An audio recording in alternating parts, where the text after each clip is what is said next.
एक दिन ओम प्रकाश भागा भागा आता है पुलिस थाने में। और पुलिस थाने में आने के बाद वह पुलिस कर्मियों से पूछ रहा है कि क्या हुआ उसके महेंद्र की मौत के बारे में, जो पता लगाने के बारे में आप लोग जो रिपोर्ट लाने वाले थे उसका क्या हुआ भाई। अब तक कोई भी यह तय नहीं कर पाया है कि उसके भाई महेंद्र की स्वाभाविक मौत हुई है या फिर उसकी हत्या। वह बार बार यह चिल्ला रहा है और वह कह रहा है कि उसके भाई की मौत की असली वजह तो बताओ। लेकिन पुलिस यहाँ पर और भी ज़्यादा हैरान होती है कि भाई ओम प्रकाश तुम तो ठीक हो, तुम्हारा भाई की मौत हुई वो भी ठीक है, लेकिन यहाँ पुलिस की लापरवाही उनके सामने आ जाती है।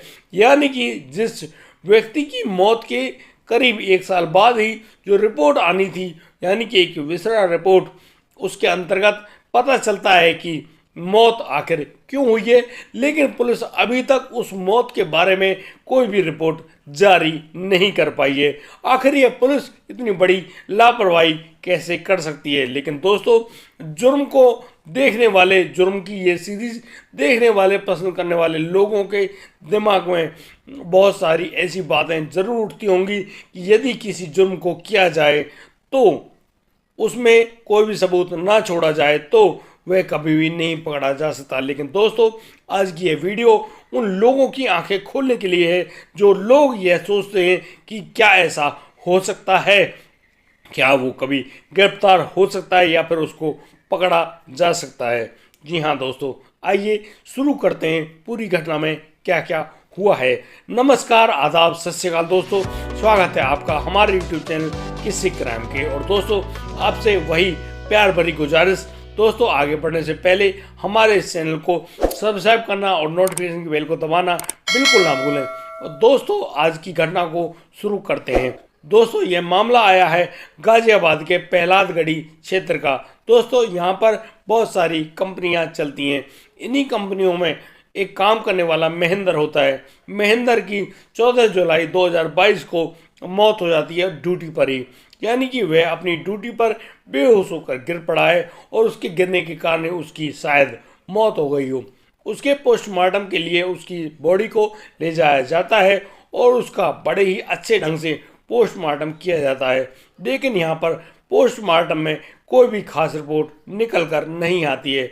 बस इसी डर से अब जो वहाँ पर डॉक्टर्स हैं, डॉक्टर्स महेंद्र की बॉडी का विसरा, यानी कि उनके दिल, गुर्दे, पेट की अंदरियाँ, लीवर वगैरह सभी को निकाल लिया जाता है और उनको कांच की बोतल में रख कर सेव कर लिया जाता है, यानी कि बचा कर रख दिया जाता है, ताकि समय आने पर इनकी दोबारा से जांच हो सके और पता लग जाए कि मौत का असली कारण क्या है।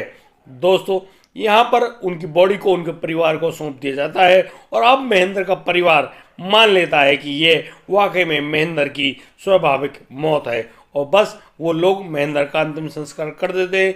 लेकिन दोस्तों, मैं आपको बता दूं, ओम प्रकाश जो कि महेंद्र के साथ ही उस कंपनी में काम किया करता था, वह बार बार इसी बात को कह रहा है कि उसकी यह मौत नहीं है, उसकी तो यह हत्या की गई है। यानी कि हत्या भी उन्हीं के साथ में काम करने वालों ने की है। अब ओम प्रकाश की इसी बात पर कोई भी गौर नहीं करता है और दोस्तों, धीरे धीरे समय बढ़ने लगता है और समय के आगे बढ़ने के अनुसार सभी लोग भूल जाते हैं कि वाकई में जो महेंद्र है, महेंद्र की मौत का असली कारण क्या है। सभी लोग मान बैठे थे कि यह महेंद्र की स्वाभाविक मृत्यु है। और दोस्तों, पुलिस भी अब यहाँ पर जब महेंद्र की विसरा रिपोर्ट की फॉरेंसिक जांच करवाने के लिए सैंपल्स भेजते हैं फॉरेंसिक लैब में, वहाँ पर उन रिपोर्ट को भेजने के बाद भी पुलिस भी लापरवाही बरतती है। यानी कि वह भी भूल जाती है कि कब तो वह रिपोर्ट आई है और असलियत में उस रिपोर्ट में क्या आया है। दोस्तों, धीरे धीरे समय गुजरने लगता है, 1 साल गुजरता है और फिर दोस्तों यहाँ पर दूसरा साल भी गुजरने लगता है और फिर अचानक एक दिन 14 नवंबर 2024 को एक व्यक्ति जिनका नाम ओम प्रकाश है, महेंद्र का जो छोटा भाई है ओम प्रकाश, पुलिस थाने पहुंचता है गाजियाबाद के और वहां पर जाकर बहुत तेज तेज शोर मचाने लगता है और वह बार बार कह रहा है कि उसके भाई की मौत कैसे हुई है, इस मौत के बारे में अवश्य बताएं और तुमने उस विसरा रिपोर्ट का क्या किया जो कि फॉरेंसिक लैब से आई होगी। महेंद्र द्वारा कही गई इन बातों को सुनकर पुलिस भी बहुत ज़्यादा हैरान होती है और कहती है कि वाकई में उनसे बहुत बड़ी मिस्टेक हुई है। और दोस्तों अब पुलिस सभी कागजातों में अब महेंद्र की विसरा रिपोर्ट को ढूंढ रही होती है। काफ़ी ज़्यादा कड़ी मशक्कत के बाद अब पुलिस को वह रिपोर्ट मिल जाती है। वह रिपोर्ट होती है महेंद्र की मौत की फॉरेंसिक लैब रिपोर्ट। दोस्तों जब उस लैब रिपोर्ट को ठीक ढंग से पढ़ा जाता है तो पुलिस की आंखें फटी की फटी रह जाती हैं। यानी कि खुद पुलिस हैरान है कि जिस बात का शक कर रहा था उसका छोटा भाई ओम प्रकाश, वही बात यहाँ पर सत्य है। यानी कि यह महेंद्र की स्वाभाविक मृत्यु नहीं है, यह तो महेंद्र की हत्या की गई है। आखिर महेंद्र की हत्या क्यों करी और किसने करी? क्योंकि उन फॉरेंसिक लैब रिपोर्ट में एक एक बात की सच्चाई छुपी हुई थी। उस फॉरेंसिक लैब रिपोर्ट के अनुसार यह साफ पता चलता है कि जो महेंद्र की जो मौत हुई है वह एक जहर देने के कारण हुई है। यानी कि उस जहर के कारण ही महेंद्र की मौत हुई है। यानी कि महेंद्र को वह जहर ऐसे दिया गया है जैसे उस महेंद्र को शक ही ना हो। लेकिन आज के टाइम में जिस प्रकार से फॉरेंसिक लैब अपना काम बखूबी निभा रही हैं, उससे पता चल जाता है कि आदमी ने कब क्या खाया था, कितने समय पर खाया था, और तो और उसके खाने में जहर था या नहीं। यानी कि अब यह बात बिल्कुल साफ हो चुकी थी कि यहाँ पर अब जो महेंद्र है, महेंद्र की हत्या की गई है और हत्या भी जहर देकर की गई है। यानी कि वह जहर भी कोई और नहीं, कीड़े मारने वाली दवा है, और इस कीड़े मारने वाली दवा ने उस आदमी की जान ले ली है। सभी लोग हैरान हैं, परेशान हैं, और अब यह मुद्दा न्यूज़ों में उठना शुरू हो गया था। यानी कि अभी इस मुद्दे को हर अखबार, हर न्यूज़ चैनल अपनी सुर्खियां बनाना चाह रहा होता है। दोस्तों अब पुलिस की एक टीम उठकर जाती है और उसी कंपनी में पहुंचती है जहां पर महेंद्र काम किया करता था। और दोस्तों जब वहां के कागजात खंगाले जाते हैं तब जाकर पता चलता है कि महेंद्र के साथ काम करने वाले एक व्यक्ति है जिनका नाम धर्मेंद्र है। धर्मेंद्र भी उनके साथ काम करता था और यहाँ शायद उन दोनों के बीच में कुछ लेन देन की बातें भी सुनने में आई थी, लेकिन यह कोई बात खास नहीं थी। लेकिन यहाँ पर पुलिस तो अपनी बात पर पूर्ण रूपेण शक करेगी ही, क्योंकि यहाँ पर कंपनी ने बताया था कि महेंद्र ने धर्मेंद्र के नाम से कुछ पैसे लिए थे एडवांस में कंपनी से, और अब महेंद्र उन पैसों को देने के लिए आनाकानी कर रहा था। लेकिन यहाँ पर जब धर्मेंद्र पर बहुत ज़्यादा दबाव डाला जाता है तो फिर धर्मेंद्र ने शायद ही कुछ किया हो। अब दोस्तों पुलिस ढूंढ रही है उस धर्मेंद्र को। अब धर्मेंद्र के बारे में जानकारी पता चलती है कि धर्मेंद्र नाम का युवक तो कंपनी को छोड़कर बहुत पहले ही जा चुका है। अब जैसे ही धर्मेंद्र के कागजात निकाले जाते हैं तो उससे उसके मूल निवास का पता चलता है। दोस्तों अब पुलिस की टीम धर्मेंद्र के एड्रेस को लेकर आगे बढ़ती है और मेरठ क्षेत्र के उस गांव में पहुंच जाती है जहां का रहने वाला धर्मेंद्र होता है। और दोस्तों वहां जाकर पता चलता है कि यहाँ धर्मेंद्र यहाँ पर भी नहीं रह रहा है। धर्मेंद्र कहाँ पर है? जब पुलिस उसका ठीक ढंग से पूछताछ करती है तो पता चलता है कि धर्मेंद्र गुड़गांव में नौकरी किया करता है। दोस्तों अब पुलिस की वह टीम गुड़गांव पहुंचती है और गुड़गांव से धर्मेंद्र को धर दबोचती है। धर्मेंद्र को जब पूछताछ के लिए पुलिस थाने लाया जाता है तो धर्मेंद्र यहाँ पर एक एक कड़ी को ऐसे खोलता है जैसे ताश की गड्डी खोल दी गई हो।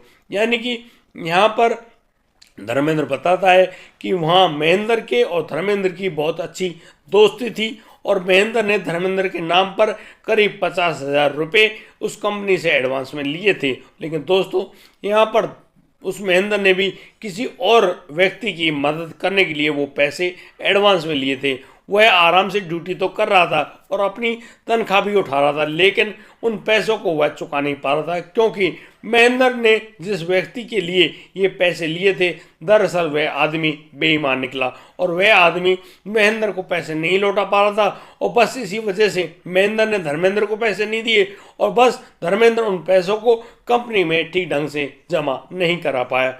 बस उन दोनों के बीच में अब यह झगड़ा ऐसा बनता है कि बार बार धर्मेंद्र महेंद्र से कहता है कि भाई उन पैसों को दे दो, और जब महेंद्र खींचकर जवाब देता है तो महेंद्र को ये बातें सही नहीं लगती हैं और अब धर्मेंद्र इस बात का बदला लेने के लिए महेंद्र को एक दिन दही में मिलाकर उस कीड़े मारने वाली दवा को खिला देता है। और दोस्तों यह दिन होता है 14 जुलाई 2022 का, दोस्तों इसी दिन जब महेंद्र ने वह दही खाई तो उस दही को खाने से उसकी हो जाती है तबीयत खराब, और तबीयत खराब होने की वजह से जैसे ही उसको लेकर जाने वाले होते हैं हॉस्पिटल के लिए, उसी समय महेंद्र की वहीं पर मौत हो जाती है। दोस्तों महेंद्र की मौत हो जाने के बाद अब धर्मेंद्र का वहाँ रुकना भी बहुत मुश्किल हो गया था। जैसे तैसे मैं धर्मेंद्र भी वहाँ से भागने की जुगत बिठा रहा होता है, और फिर एक दिन सही समय देखकर वह उस कंपनी से भाग उठता है। और दोस्तों यहाँ पर जो धर्मेंद्र अपने फ़ोन वगैरह सब कुछ बंद कर देता है और वह चला जाता है अपने गांव मेरठ। दोस्तों वहाँ से उसको अब कोई नौकरी नहीं मिल पाती है, लेकिन कुछ समय बाद वह गुड़गांव आ जाता है। गुड़गांव के उस फैक्ट्री में नाम बदलकर नौकरी कर रहा होता है और बस अपनी ज़िंदगी जी रहा होता है। लेकिन उसने कभी भी नहीं सोचा था कि पुलिस उसको ऐसे आकर धर दबोचेगी, यानी कि उस आदमी को कैसे गिरफ्तार किया गया उसको खुद ही नहीं पता चला।